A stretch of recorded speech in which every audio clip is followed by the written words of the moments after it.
no está hablando de una decisión unilateral sin saber hacia dónde, sino está poniendo un objetivo fundamental, que eso es muy importante que lo remarquemos.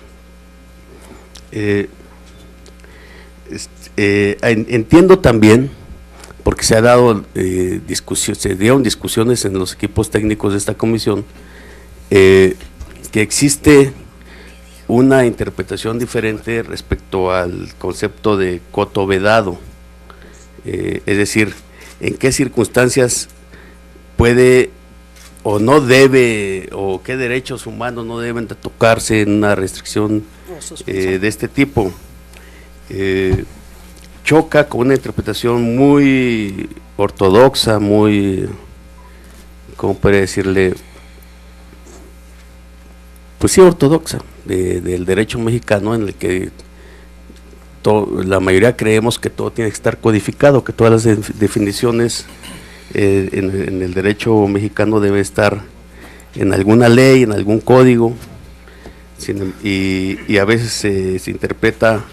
dos principios, uno que tiene que ver con el derecho público, que es que las autoridades están obligadas o que están facultadas solamente con lo que establece la ley, con otro que tiene que ver con el derecho privado, que tiene que ver que lo que no está prohibido está permitido, pero son diferentes sujetos a los que se dirige. En este caso, cuando se habla de coto vedado, que es una discusión de fondo, se refiere a en qué circunstancias no puede restringirse los derechos, o cuáles derechos no pueden restringirse, cuestión que ya ha sido abordada por la Comisión Interamericana de Derechos Humanos, por la propia ONU, y por eso esta ley no puede establecer en qué circunstancias no puede restringirse los derechos, porque es de orden público, no es de orden privado, la ley reglamentaria. Y en el artículo 9, en economía de la argumentación,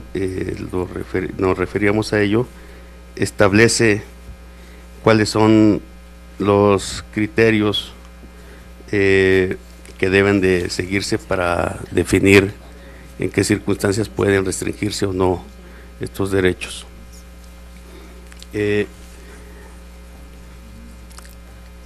Hay una carga histórica, decía al inicio, en términos de que se refiere a que el Ejecutivo es quien inicia el proceso de restricción. ¿Y por qué el Ejecutivo y no el Legislativo o el Poder Judicial? Pues por un asunto muy natural y de facultades constitucionales, porque quien tiene los órganos de inteligencia, quien tiene los órganos de monitoreo, de catástrofes y todo, pues es el Ejecutivo. Tendríamos que modificar la Constitución para ver quién inicia este procedimiento, ¿verdad? Es decir, si va a haber un huracán que amerite que se ponga en alerta a la población, pues quien tiene la información es el Ejecutivo, no nosotros, no el Legislativo. Es una forma un esquema natural, diría yo, en términos de dónde inicia el procedimiento. Sin embargo, no se le está dando la facultad al Ejecutivo de que decida unilateralmente, sino tiene que informar al Congreso,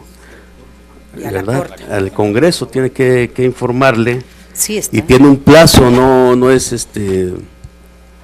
tiene un plazo y una vía, incluso la propia ley está estableciendo que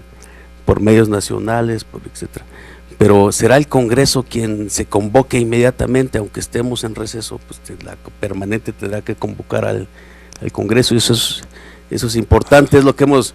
peleado por décadas en este país, de que las decisiones de este tipo, de este calado, no queden en manos del Ejecutivo, como estaba hasta antes del 2011, y como estaba desde la reforma juarista de 1857. Desde entonces estaba así, en un régimen muy presidencial, una decisión unilateral, y creo que es importante que resaltemos la importancia de esta modificación en ese sentido. y que no está solamente a expensas temporal de decisión del Ejecutivo temporalmente, sino establece un plazo de 24 horas para convocar, un plazo de 48 horas para decidir, y quien decide pues es el Congreso. Eso es muy importante. Ahí ya veremos más adelante cómo damos mayor seguridad jurídica al procedimiento, porque establece 48 horas, pero esta ley no lo resuelve porque no debía resolverlo, pero la ley orgánica del Congreso mexicano sí debe resolver el procedimiento así más detallado de cómo se convoca, quién convoca, si es mayoría simple, mayoría calificada, etcétera. Pero ya será el siguiente paso que debemos de dar en esos términos. Me parece que eso pudiera ayudar a resolver algunas cuestiones de imposición o de decisiones unilaterales, y anuncio ahí que ya estamos trabajando alguna propuesta en ese sentido para poder hacer que esta reforma a la ley secundaria pues también vaya muy detallada y no se deje al arbitrio de como estaba antes de 2011 de la decisión presidencial el procedimiento. Se establece también que el Congreso tendrá que recibir ciertas específicas informaciones para decidir sobre el tema. No solamente tiene que ser una decisión motivada y fundada, sino también tiene que haber información adicional. Es decir, el Congreso no va a decidir en sobre cerrado si decreta o no una suspensión de derechos o una restricción, sino tendrá la facultad de solicitar información adicional a la que considere pertinente, y eso me parece muy importante, porque hasta ahorita, hasta antes de 2011, repito, no estaba establecido. Me parece relevante, y en el dictamen que está presentando se alude a ello, que se haga mención de la Comisión Interamericana de Derechos Humanos, de varios instrumentos internacionales que el Estado mexicano ha firmado, y también de la obligación para que una vez que se determine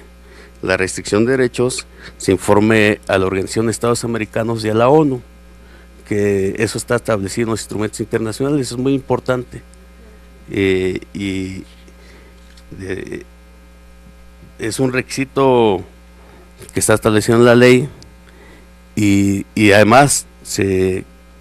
también se tendrá que informar, o la Corte tendrá que actuar de oficio